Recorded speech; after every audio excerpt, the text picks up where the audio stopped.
لقد خلقنا الانسان فی کبد، بے شک ہم نے انسان کو بڑی مشقت میں پیدا کیا ہے۔ سورہ انشقاق کے اندر بھی اس طرح کی آیات آئی تھی، میں نے ڈیٹیل گفتگو کی تھی کہ ہر شخص مشقت میں پیدا کیا گیا ہے، پیدائش سے لے کے مرتے دم تک انسان مشقت میں، خصوصاً جب وہ جوانی کی عمر میں قدم رکھتا ہے تو مشقت میں اضافہ ہو جاتا ہے، اور وقت کے ساتھ ساتھ انسان پہ برا وقت ہی آتا ہے، اچھا وقت نہیں آتا۔ انسان کی مصروفیات بڑھ جاتی ہیں، انسان کی تگ و دو بڑھ جاتی ہے، اولاد کی تربیت کا معاملہ، ان کے رزق کا بندوبست کرنا، ظاہر ہے اللہ نے اسباب کے ساتھ چیزوں کو جوڑا ہوا ہے، تو پوری زندگی انسان مشقت کاٹتا رہتا ہے۔ لیکن کامیاب ہیں وہ لوگ جن کی یہ مشقت اللہ کے لیے ہوتی ہے، چاہے وہ اپنے بیوی بچوں کے لیے بھی کر رہے ہیں، لیکن خدا ٹاپ پرائرٹی رہے، اللہ کو ترجیح اول مانے۔ جیسے ہی اللہ کے حوالے سے ترجیح ہٹ گئی تو آپ کی بڑی سی بڑی نیکی بھی زیرو سے ملٹیپلائی ہو جائے گی۔ ایک شخص رزق حلال کما رہا ہے، اس کے لیے نیکی ہے، لیکن اگر اس کی وجہ سے وہ نمازیں چھوڑ رہا ہے، روزے چھوڑ رہا ہے، اللہ کے احکامات کو پامال کر رہا ہے، تو یہ اس کی نیکی پھر کس کام کی ہے؟ وہ تو پھر کئی اور لوگ بھی کر رہے ہیں۔ کیا دنیا میں لاکھوں غیر مسلم ایسے نہیں ہیں جو حلال کما رہے ہیں؟ بڑے بڑے اپ رائٹ قسم کے لوگ ہیں، اس طرح کے آپ کو مسلمانوں میں دکھانے مشکل ہو جاتے ہیں، لیکن جب تک خدا کے ساتھ کمٹمنٹ نہیں ہوگی آپ کی نیکیوں کا آپ کو فائدہ نہیں ہوگا۔ تو انسان کو مشقت میں اللہ نے پیدا کیا، ماں کو بھی مشقت اٹھانی پڑتی ہے، باپ کو بھی اٹھانی پڑتی ہے، اور انسان جب یعنی بچپن میں تو اس کی بڑی بادشاہ والی زندگی ہوتی ہے، جو جوانی میں قدم رکھتا ہے اس کی مشقت کا دور شروع ہو جاتا ہے، حتیٰ کہ انسان اس زندگی سے فارغ ہو جاتا ہے۔ اتنی تکلیفیں اٹھانے کے بعد ابھی آخرت کی تکلیفیں باقی ہیں۔ اگر کسی نے دنیا میں اللہ کی مرضی کی زندگی گزاری تو اس کی یہ مشقت عارضی ہے، ہمیشہ کی کامیابیاں اس کا مقدر ہے، اور اگر کسی نے دنیا اپنی مرضی کی گزاری تو یہاں پہ کتنی عیاشی کر لے گا، وہ الٹیمیٹلی مر کے ہمیشہ کی زندگی میں اللہ تعالیٰ کے حضور اسے ناکامی کا سامنا کرنا پڑے گا، اور ہمیشہ کی مشقتیں، ذلت اور عذاب اس کا مقدر ہونے والی ہیں، وَلِعَوْذُ بِاللَّهِ تَعَالَى۔ تو انسان کی کوشش ہوتی ہے، اب وہ کوشش اگر پازیٹیو ہے رزلٹ پازیٹیو نکلے گا، نیگیٹو ہے تو نیگیٹو نکلے گا۔ اسی کا ذکر اب آگے آ رہا ہے، أَيَحْسَبُ أَن لَّن يَقْدِرَ عَلَيْهِ أَحَدٌ، کیا انسان یہ گمان کرتا ہے کہ اس پر کسی کا بس نہیں چلے گا؟ یعنی وہ اگر دنیا اپنی مرضی کی گزار ہے تو یہ سمجھ رہا ہے آخرت بھی اپنی مرضی کی گزارے گا؟ نہ، ایسا نہیں ہوگا۔ یقول اہلکت مالا لبدا، بڑے فخر سے کہتا ہے کہ میں نے تو بڑا مال خرچ کیا ہے۔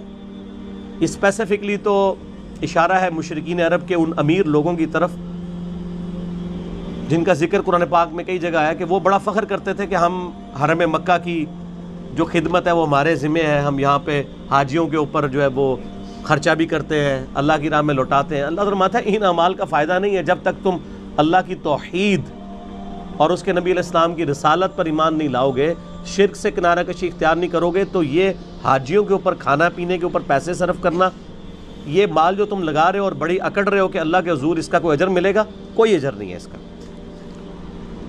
اَيَحْسَبُ أَن لَّمْ يَرَهُ أَحَدٌ، کیا وہ خیال کرتا ہے کہ اسے کسی نے نہیں دیکھا؟ اس کو نہیں پتا یہ تم لوگ کس لیے کر رہے ہو، وہ کرتے تھے صرف اپنی عمارت کو جتانے کے لیے، ریاکاری کے لیے، لوگوں پہ اپنی جو دولت ہے اس کا روب ڈالنے کے لیے۔ جس طرح آج کل بھی آپ دیکھتے ہیں لوگ مساجد کے اندر وضو خانے بنواتے ہیں، ٹوائلٹس بنواتے ہیں، قالین ڈلوا لیتے ہیں، تو باقاعدہ وہ کئی جگہ پہ تو دیکھا گیا نیم پلیٹ لکھوا دیتے ہیں کہ وضو خانہ فلاں کے لیے ہوا ہے، فلاں کے سالے ثواب کے لیے۔ بھائی اگر سالے ثواب کے لیے بھی ہے تو اللہ کو تو پتہ ہے نا، آپ کے لکھنے کا تو اللہ محتاج نہیں ہے، نیکیوں کو تو چھپانا چاہیے، یہ خطرہ ہے کہ آپ کی نیکیاں برباد ہو جائیں۔ اور کئی لوگ تو جو ہے وہ حرام کے مال سے جو ہے اس طرح کے معاملات چل رہے ہوتے ہیں ان کے، اور وہ یہ سمجھتے ہیں کہ ہم اللہ کی راہ میں تھوڑا سا پیسہ خیرات کر کے اپنے باقی کے مال کو حلال کر لیں گے، ایسا نہیں ہوگا۔ اللہ تعالیٰ بہت غیرت مند ہے۔ صحیح مسلم میں حدیث ہے قیامت والے دن ایک سخی کو، ایک شہید کو اور ایک قاری کو بلایا جائے گا، اللہ تعالیٰ شہید سے پوچھے گا تجھے میں نے اتنی صحت دی، given circumstances تیرے لیے فیوریبل کیے, تو نے اس کے بدلے میں میرے لیے کیا کیا؟ وہ کہے گا یا اللہ میں نے جان دے دی. اور کیا کرتا؟ سب سے بڑی قربانی یہی ہو سکتی. اللہ فرمائے گا تو نے جان اس لیے دی تاکہ لوگ تجھے کہیں بڑا بہادر ہے, تو تجھے دنیا میں لوگوں نے بڑی تعریف کی تیری, تجھے دنیا میں اجر مل چکا ہے اس ریاکاری کا, اوندا منہ کر کے دوزخ میں ڈال دیا جائے گا. بولے اعوذ باللہ تعالی اللہم اجرنا من النار. آمین. سخی سے اللہ پوچھے گا تجھے اتنا مال دیا تھا, تو نے میرے لیے کیا کیا ہے؟ کہ یا اللہ میں نے اتنا صدقہ اور خیرات کیا تیرے علم میں, حتیٰ کہ میں نے مسجدوں میں نیم پلیٹ بھی اپنے نام کی لگوائی ہے, تجھے نظر نہیں آتی وہ پلیٹیں؟ یہ میں کہہ رہا ہوں اس کی ایکسپلینیشن. اللہ فرمائے گا تو نے اس لیے سب کچھ کیا تاکہ لوگ کہیں بڑا سخی ہے, تو دنیا میں تیری بڑی تعریف ہوئی ہے. آج بھی آپ دیکھ لیں, میں نام لیے بغیر کہتا ہوں, لاکھوں کے دسترخوان روزانہ کے چلا رہے ہیں حرام کے مال کے اوپر, اور لوگ ان کی بڑی تعریف بھی کرتے ہیں. دیکھیں جی چلے جو کچھ بھی ہے غریبوں کو کھلا بھی تو رہا ہے نا. یہ کرائٹیریا دنیا میں ٹھیک ہے. یہ فرزانہ ڈاکو والا معاملہ جو ہے نا, وہ کہ بھی ایک ڈاکو وہ امیروں سے لوٹ کے غریبوں کی مدد کرتا تھا, یہ فلموں میں اچھا ہے, اللہ تعالیٰ کے لیے نہیں ہے. اللہ تو ایک کسی بھی کرٹیکل ریزن کی وجہ سے زیرو سے ملٹیپلائی کر دیتا ہے سب کچھ. بے پرواہ ہے نا. سر آپ اپنی داڑھی پگڑی نمازوں سے اور بڑے بڑے دسترخوانوں سے عوام کو دھوکہ دے سکتے ہیں, اللہ کو نہیں. صحیح مسلم میں حدیث ہے, اللہ تعالیٰ تمہارے شکلوں اور تمہارے مال کو نہیں دیکھتا, دلوں اور اعمال کو دیکھتا ہے. شکل بھی نہیں دیکھنی اور مال بھی نہیں دیکھنا. آپ لوگ کیا دیکھ رہے ہوتے ہیں؟ بڑا نورانی چہرہ ہے, اللہ کا کتنا کرم ہے اس پہ, کتنی دولت ہے, اور اللہ کیا فرما رہا ہے؟ دل اور اعمال. حتیٰ کہ صحیح بخاری میں آتا ہے, اور اس کا ذکر اشارتاً سورہ توبہ میں بھی آیا ہے. جب نبی علیہ السلام نے اپیل کی نا غزوہ تبوک کے موقع پر, رومن امپائر سے لڑنا تھا, سب سے بڑی سپر پاور, تو چندے کی اپیل کی, تو ایک صحابی نے پوری رات ایک یہودی کی یعنی مزدوری کرنے کے بعد اس کو ایک مٹھی جو ہے نا وہ کھجوریں ملی معاوضے کے طور پہ. بارٹر سسٹم تھا نا, ضروری نہیں کرنسی ملتی تھی, کھجوریں مل جاتی تھی, جو کے دانے مل جاتے تھے, گندم مل جاتی تھی, اور وہ ایک مٹھی کھجور لا کر نبی علیہ السلام کے پاس پیش کرتا ہے کہ میری طرف سے یہ جہاد کے لیے قبول کریں. وہاں پہ منافقین ہوتے ہیں جو اوپر سے مسلمان ہیں, وہ آپس میں ایک دوسرے سے ٹھٹا مذاق کرتے ہیں کہ یہ دیکھو ایک مٹھی کھجور سے کیا فرق پڑنا ہے, ٹھیک ہے. اور نبی علیہ السلام اتنے خوش ہوتے ہیں کہ آپ علیہ السلام ان کھجوروں کو وہ جو جتنا مال ہے اس کے اوپر یوں بکھیرتے ہیں اور فرماتے ہیں یہ سب پہ بھاری ہے. پیچھے اخلاص ہے نا. اسی لیے دیکھیں نیکیاں قیامت والے دن گنی نہیں جانی, تولی جانی ہے. مکے کے اندر رہنے والا شخص جو روزانہ 5 وقت نماز حرم میں پڑھتا ہے, ہزاروں لاکھوں نمازوں کا ثواب کماتا ہے. عین ممکن ہے کہ اس کی لاکھوں نمازیں,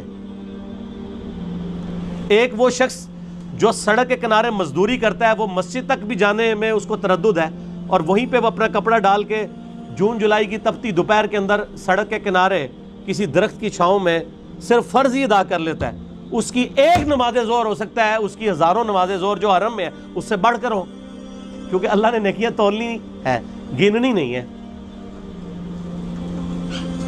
اگر کسی کے پاس 5 نوٹ 10-10 روپے کے ہوں اور ایک نوٹ 5,000 روپے کا ہو, تو ورتھ کس کی زیادہ ہے؟ 5,000 کی. اگرچہ نوٹ وہ ایک ہے لیکن اس کی ویلیو زیادہ ہے. اسی طریقے سے اگرچہ حرم میں نیکیاں زیادہ ہیں لیکن ان کی ویلیو ورتھ, اسی کو وہ کہا جاتا ہے نا کہ اللہ تعالیٰ کوالٹی دیکھتا ہے, کوانٹٹی نہیں دیکھتا. کوالٹی اس کی زیادہ ہے. اس کو جو اللہ نے حالات و واقعات دیے تھے اس میں بیسٹ وہی پرفارم کر سکتا تھا. تو قیامت والے دن نیکیاں تولی جائیں گی, گنی نہیں جائیں گی. اور پھر اس میں آتا ہے کہ تیسرا قاری بلایا جائے گا, عالم, قرآن کا حافظ. صحیح مسلم کے الفاظ ہیں. ہاں بھائی قرآن کا علم دیا تھا, کیا کیا؟ کہے گا یا اللہ میں نے تو اتنے لوگوں کو تقریریں کی, اتنے واعظ کیے, اتنے درس قرآن دیے, یہ کرتا رہا. اللہ نے فرمایا وہ اس لیے کرتا رہا کہ لوگ تیری بڑی تعریف کریں کہ تو بڑا علامہ ہے. تو دنیا میں تیری تعریف ہوئی ہے. اتنے بڑے بڑے اشتہار تیرے نام کے نہیں چھپتے تھے جس کے آگے پیچھے اتنی لمبی لمبی دمیں لگی ہوئی ہوتی تھی. تو تجھے دنیا میں اجر مل چکا ہے, اس کو بھی اوندا منہ کر کے دوزخ میں. تو ریاکاری کے ساتھ اعمال ایکسیپٹیبل نہیں ہے. اَيَحْسَبُ أَن لَّمْ يَرَهُ أَحَدٌ, کیا اس نے یہ خیال کیا کہ اسے کوئی دیکھ نہیں رہا؟ أَلَمْ نَجْعَل لَّهُ عَيْنَيْن, کیا ہم نے ان کے لیے دو آنکھیں نہیں بنائیں؟ اب یہ اللہ تعالیٰ انسانوں کو مخاطب کر رہا ہے کہ جو میں نے تمہیں نعمتیں دی ہیں ان پر غور و تفکر کرو, اور پھر اس کا تقاضا کیا ہے وہ بھی آگے بیان ہوگا. ہم سب جتنے 100+ یہاں لوگ بیٹھے ہیں یا ہزاروں لوگ جو ویڈیو میں دیکھیں گے, کہ پوری دنیا کے انسان اپنے آپ کو سامنے رکھیں. اللہ تعالیٰ آپ سے مخاطب ہے. أَلَمْ نَجْعَل لَّهُ عَيْنَيْن, کیا میں نے تم لوگوں کو آنکھیں نہیں دیں؟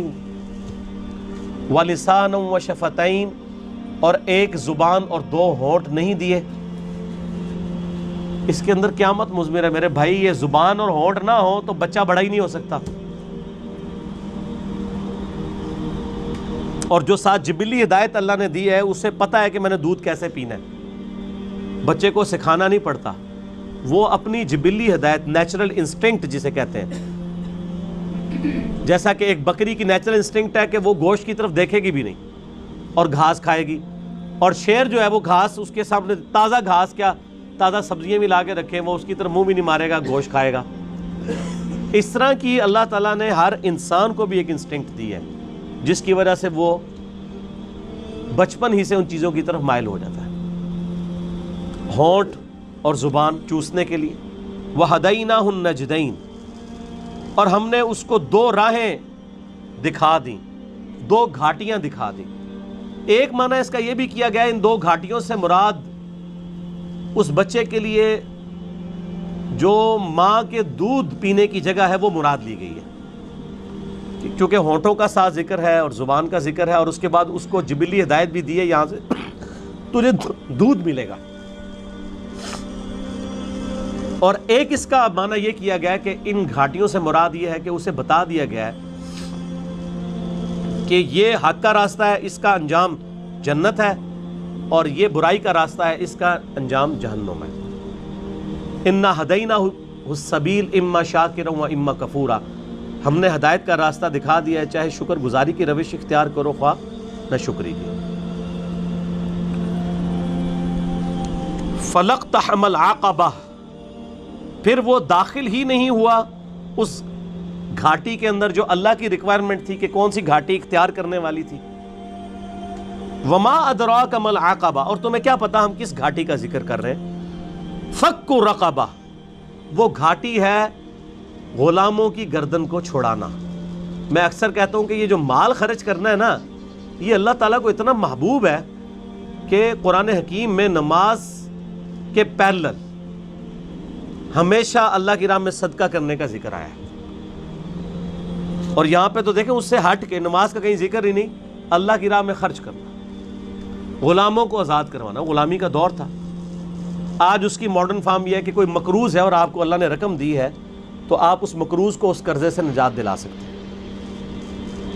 او اطعام فی یوم ذی مسغبہ, یا بھوک والے دن قحط کے عالم میں کسی بھوکے کو کھانا کھلانا. یہ ہے وہ گھاٹی جو تمہیں عبور کرنی, یعنی جیب ڈھیلی کرنی ہے اللہ کے لیے. اللہ کے لیے جیب وہی ڈھیلی کرے گا جس کی یہ عقیدت ہوگی اللہ کے ساتھ, اور یہ عقیدہ وابستہ ہوگا کہ میں جو مال اللہ کی راہ میں خرچ کر رہا ہوں الٹیمیٹلی اس کا بدلہ مجھے اللہ تعالیٰ نے آن دا ڈے آف ججمنٹ قیامت کے دن دینا ہے. دنیا میں تو اگر آپ سے گورنمنٹ کہے کہ آج 10 روپے خرچ کرو, ہفتے بعد 1 لاکھ روپیہ لے لینا, تو سب لوگ کہیں گے جی ہمارے پاس تو کافی پڑے ہوئے ہیں, گھر یہ بھی لے لیں. اور لاکھ کے ساتھ ڈبل شاہ کے کئی واقعات آپ کے ملک میں نہیں آتے. اور اللہ کیا فرما رہا ہے سورہ البقرہ میں, 700 گنا تک کر کے لوٹاؤں گا, 700 گنا. اور یہ فرمایا جس کے لیے چاہوں گا اس سے بھی زیادہ اس کے لیے لوٹا دوں گا. اتنا بڑا پروفٹ تو کوئی بھی نہیں دیتا. اور اس دن جس دن کی کرنسی صرف نیکی ہے, قیامت کے دن, قرآن حکیم میں کئی جگہ آیا نا, اگر کسی شخص کو یہ اختیار دیا جائے کہ اس زمین اور اس کے مثل اور سونا پوری زمین جتنا سونا بھی خیرات کر دیا جائے تو کہے گا یا اللہ میں خیرات کرتا ہوں مجھے دوزخ سے رہائی مل جائے. تو یہاں تو اللہ تعالیٰ آپ سے اتنا بڑا سونا ڈیمانڈ نہیں کر رہا. گیون سرکمسٹانسز میں جو جتنا افورڈ کر سکتا ہے اللہ کی راہ میں خرچ کرے. بھوکے کو کھانا کھلانا, اور یہ کھانے کھلانا چاہیے. آج کل یہ جو بھوکے جعلی قسم کے پھر رہے ہیں نا زیادہ تر, ان کو بھی جو ہے نا ایڈریس کرنے کا بڑا آسان طریقہ ہے. جو کہتا ہے نا جی میں نے روٹی کھانی ہے مجھے 10 روپے دیں, اس کو کہ چلو روٹی کھلا دیتے ہیں, آؤ ہوٹل پہ بیٹھو کھاؤ روٹی, پیمنٹ کر دوں گا. وہ بیسیکلی پیسہ مانگنے کے لیے انہوں نے ایک جو ہے ذریعہ اڈاپٹ کیا ہوا ہوتا ہے. انہوں نے وہ روٹی نہیں کھانی ہوتی ہے, وہ پروفیشنل ہوتے ہیں. لیکن یہ یاد رکھیے گا قرآن حکیم میں ایون اگر کوئی پروفیشنل بیگر بھی, کوئی بھکاری آپ کے پاس آ جاتا ہے, آپ کو یہ اجازت نہیں کہ آپ اسے ڈانٹیں. آپ ڈانٹیں گے نہیں اسے, بلکہ آپ اس کو جو ہے وہ پیار محبت کے ساتھ جو ہے وہ اس کے راستے کے اوپر چلا دیں گے. اسے کہیں گے بھائی اللہ تعالیٰ آپ کی مدد فرمائے. ڈانٹنے کی اسلام میں اجازت نہیں ہے. اگر آپ پیسے نہیں دے سکتے تو یہ حق آپ کو کس نے دیا کہ آپ کسی کو ڈانٹیں؟ آپ نے کیا اس شخص کو خریدا ہوا ہے کہ آپ اسے ڈانٹیں گے؟ کوئی آتا ہے آپ اس کو دعا ہی دے دیں کہ اللہ تعالیٰ آپ کی اس پریشانی کو دور فرمائے.